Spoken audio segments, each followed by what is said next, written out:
235, and we will look at direct objects and direct object pronouns. Now, I realize that this may be a newer concept for some of y'all, when it comes to direct objects, if you want to identify the direct object in a sentence, okay, or the way your textbook writes it, the concept of a direct object, you ask yourselves whom or what is being verbed, okay? I learned it like a teacher was just like, it's whatever receives the action of the verb directly. And I'm like, okay, that doesn't help me. So you identify the verb and you ask yourself what is being verbed, okay? Now, not all sentences have direct objects, but the ones that do, okay, actually most of them do, all right? But let's look at these en inglés. Let's use the language that y'all claim to speak, all right? Now, what is the verb in the first sentence? I read a book, or I read a book, I guess. Even more. Muy bien. And so now you ask yourself, what is being read? The book. No, that's who's doing the reading. So the book is the direct object. It answers the question, what is being read? Okay? I see the dog. What is the verb? What is the action? And in this case, whom is being seen? The dog. The dog is the direct object. Okay? Pretty straightforward. All right? Now, we also can identify a direct object the exact same way in Espanol. This is one of, well, at least for me, this was one of the bonus easy things when it came to Espanol, and maybe for you guys, is that sentence structure is actually very, very similar in both languages. Okay? So, yo leo, está bien, yo leo un libro. Okay? I had a teacher once explain it to me that both English and Spanish are subject, verb, object languages. We structure our sentences the exact same way, typically, when it comes to these three things. So, the verb is leo, I read. What is being read? Que es leído? The libro. Okay, that's your direct object, just like in English. Okay, yo leo. This one's a little strange, but remember, in Espanol, we have the concept of the personal a. Whenever your direct object is either a person or a pet. Okay, it's el perro. So whenever you have a and el next to each other, they contract into all right? So, this is still your verb. I see, yo veo. Sorry.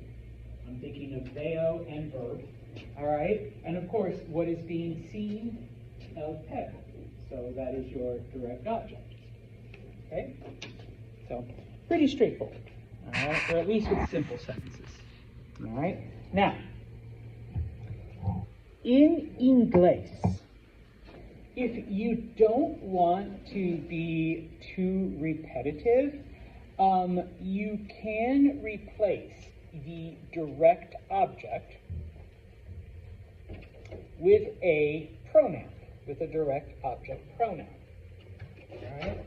So, for example, all right, I read a book. I recommend the book to Phoenix. Phoenix sells the book. Katie picks up the book. Olivia found the book, and then Casey also read the book. The book. All right? If we don't want to repeat the noun book over and over and over again, gracias. The most common pronoun in the English language, we replace it with it. Okay? I read it, or I read it. Okay? Same thing with the dog. Okay? And let's pretend it's a boy dog. All right? I see him. Yeah, I see him. Okay? If it was a girl dog, we'd say I see her. Okay? Actually, let's do that because it'll work better with my Spanish example. It's a girl dog. No. I see her. All right, there she is. All right. Just FYI, it and her and him are what we call direct object pronouns. Okay? I know the word pronoun is evil right now, but here they are. Okay? We can do the exact same thing in Inglés. I meant español. We just did it in Inglés. Okay? We can replace our direct objects with direct object pronouns. Now, if this kind of looks familiar, it's because in Espanol, our pronouns tend to not change a whole lot.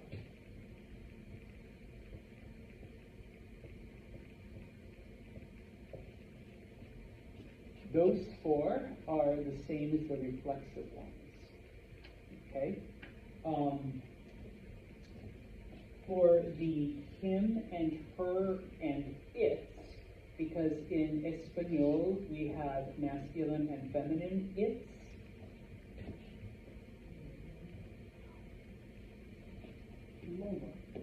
So lo is the masculine it for him.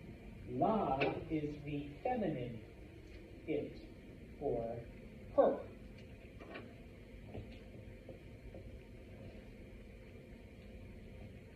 And then those are them. One of them is masculine, one of them is feminine. I'll let you decide which one. Okay? So, you don't want to say libro, libro, libro, libro, libro, libro, libro, libro, libro, libro, libro. Okay, over and over again. So just like in English, you can replace libro because libro is masculine. We use the masculine form, it, and it becomes lo. But wait, there's more. Okay? No, wait, there's more. Okay? Just like with reflexives, what do we do with the me, the te, the se, the no stuff? Gracias. You can use your words, Casey. That's okay. All right? You move it to the front.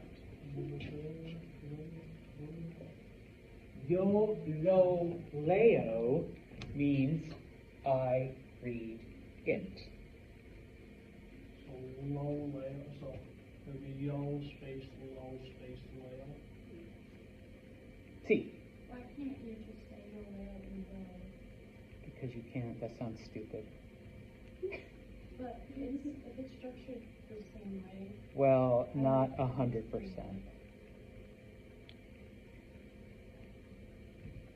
Once you involve pronouns, it messes things up. It's a read.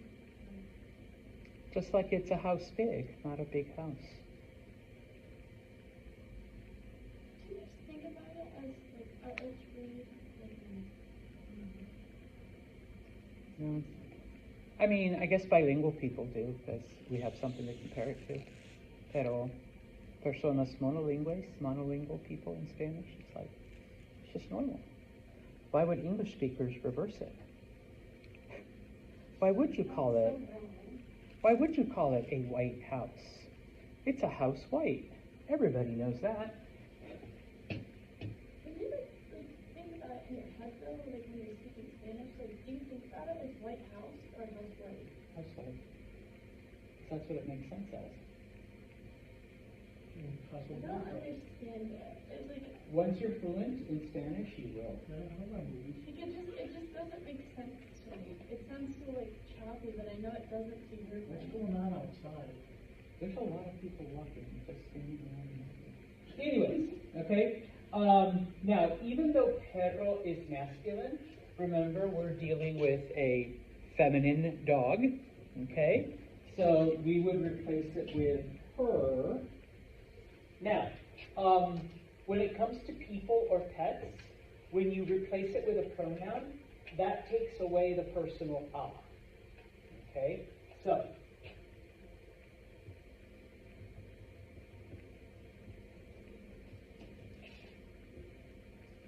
yo la veo, I see her. Yo la veo. Okay? When would you use los más then? When it's more than one. So I If it's see more than them. one. If it's more than one dog. Yeah, yo los veo. I see them. Or like, yeah, I see 3 books. Yo los veo. I see all 3 of them. Uno, dos, tres.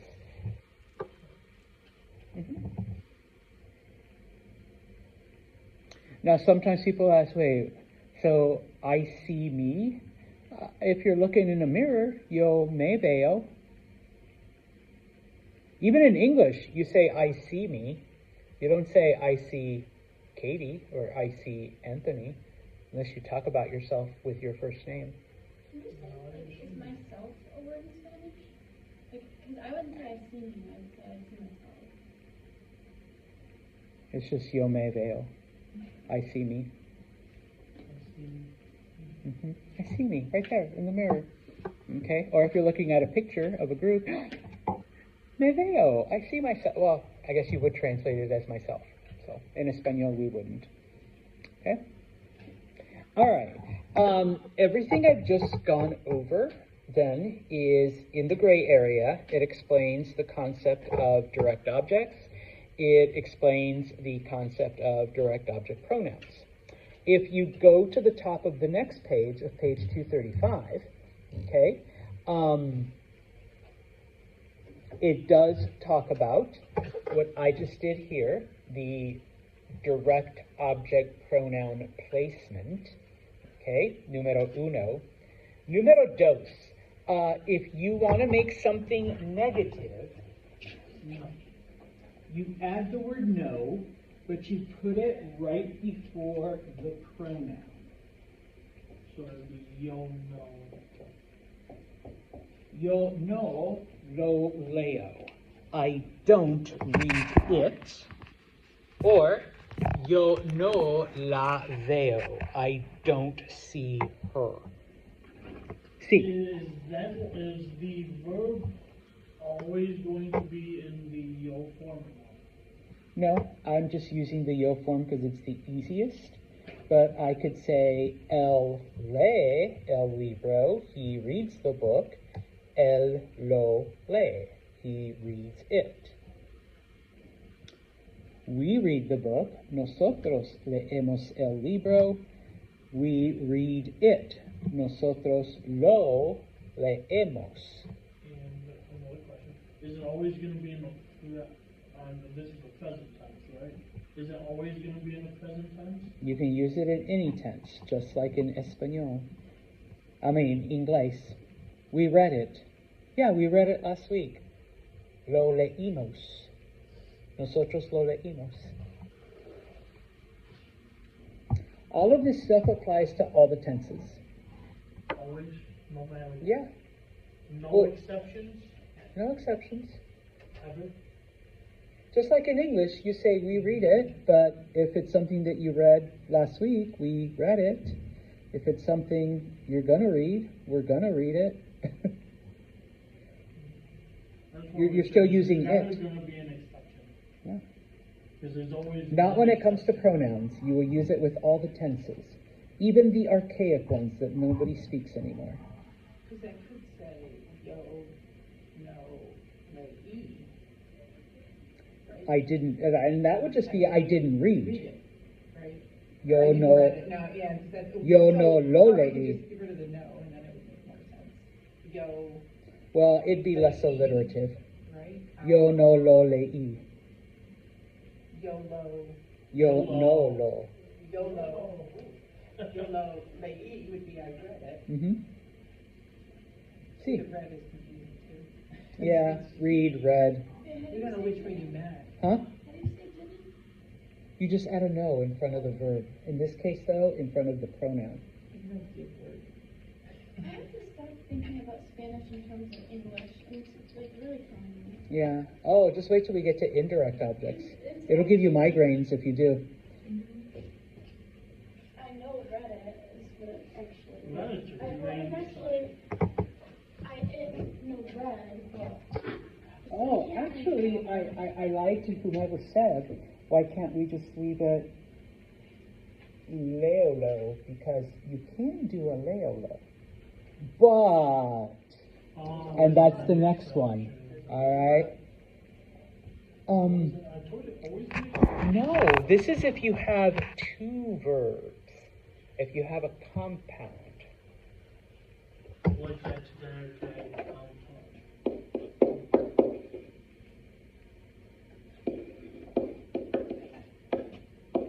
Gone. I'm going. I'm going to read it. Okay? Remember, change the first one. Voy.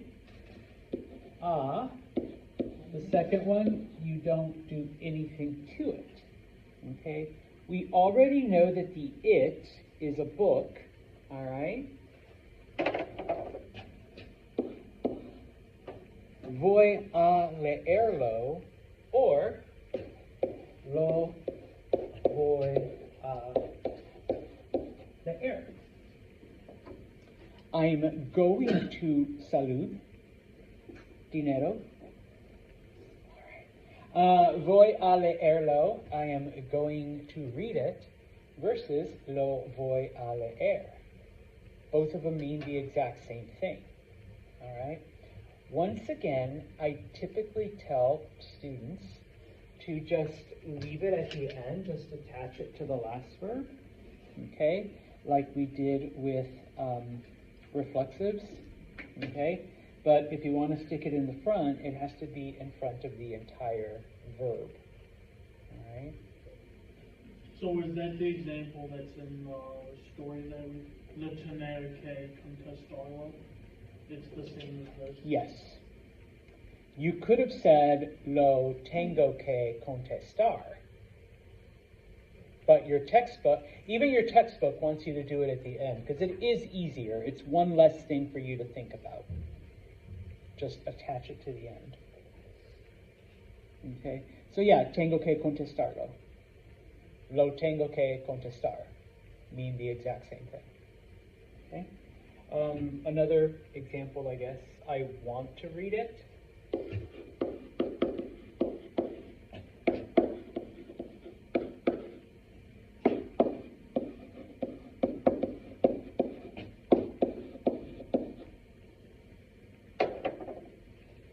And once again, this would apply to any tense.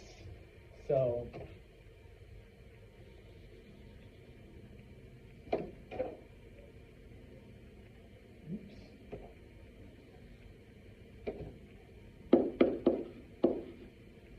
quise leerlo, I tried to read it.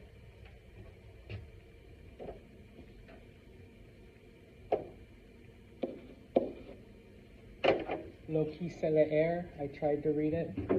Right? Because remember, querer, it becomes quis, then iste o, imos isteis ieron.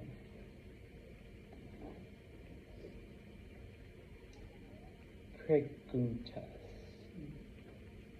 This is preterite, because you can also do it in the preterite. You can also do it in, when we get to imperfect, you can do it in the future. Well, you wouldn't get future until intermediate Spanish, but, or conditional. She's like, conditional, what the hell's that? All right, so we don't have